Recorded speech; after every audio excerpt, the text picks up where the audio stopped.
मैं एक सूत्र रूप में एक बात कहना चाहती हूँ, निराश होने की जरूरत नहीं है। हमने आशा के भाव ही हमेशा सजोए हैं। हम आज फिर से आगे जा सकते हैं, हमारी शक्ति कहीं खंडित नहीं हुई है।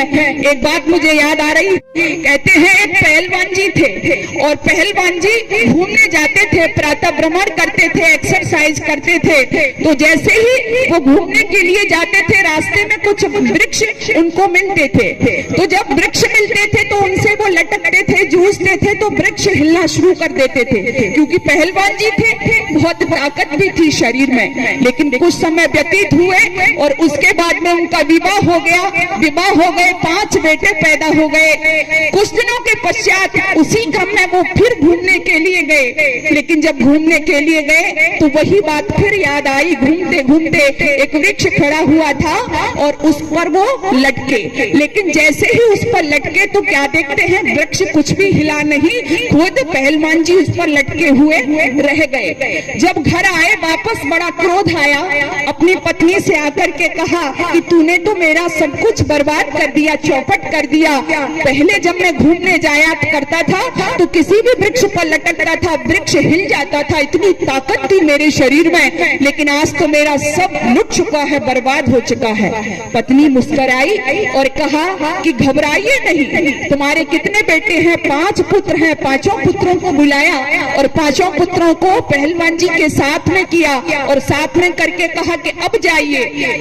पहलवान जी 5 पुत्रों को लेकर के जहां पर पहले गए थे, घूमने के लिए जाते थे, जो वृक्ष खड़ा हुआ था वहां पर पहुंच गए और 5 बेटे और खुद जब उस पेड़ की डाली से लटके तो पेड़ हिला नहीं बल्कि जड़ से ही उखड़ आया। पत्नी ने कहा कि देखा आपने, आपकी ताकत कहीं गई नहीं है बल्कि आपके 5 पुत्रों में ये बट गई है। ठीक सज्जनों, मैं आपसे भी कहना चाहती हूँ, हमारी भी ताकत कहीं गई नहीं है बल्कि हमारी जातिवाद, गोत्रवाद, है ना, धर्मवाद, महजबवाद में बट गई है। इस सब से ऊपर होकर के हम अपने महापुरुषों से प्रेरणा लें और आगे बढ़े तो निश्चित ही मुझे चंद लाइनों के साथ वाणी विराम कहूंगी। आप सबने एक उदाहरण देखा होगा, कविवर तेज सिंह ने लिखा है कि क्या वजह है दर्जी, क्या वजह है दर्जी कैंची से कपड़े को काटकर, क्या वजह है दर्जी कैंची से कपड़े को काटकर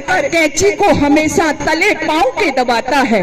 क्या वजह है दर्जी कैंची से कपड़े को काटकर कैंची को हमेशा तले पांव के दबाता है। उसी कटे हुए कपड़े को सुई से फिर सिलकर सुई को हमेशा अपने सर पे लगाता है। इसका मतलब यही है कि कैंची संगठन को दूर करे, सुई का कार्य हमें संगठन सिखाता है। जो कौम कैंची की तरह अपना संगठन घटाएगी वो कौम एक दिन पैरों से कुचली जाएगी, और जो कौम सुई की तरह अपना संगठन बढ़ाएगी, कहे तेज सिंह, वो कौम एक दिन सबके सर पे नजर आएगी। इसलिए आप समझ ही गए होंगे, विवाद से बचे, लड़ाई झगड़े से बचे।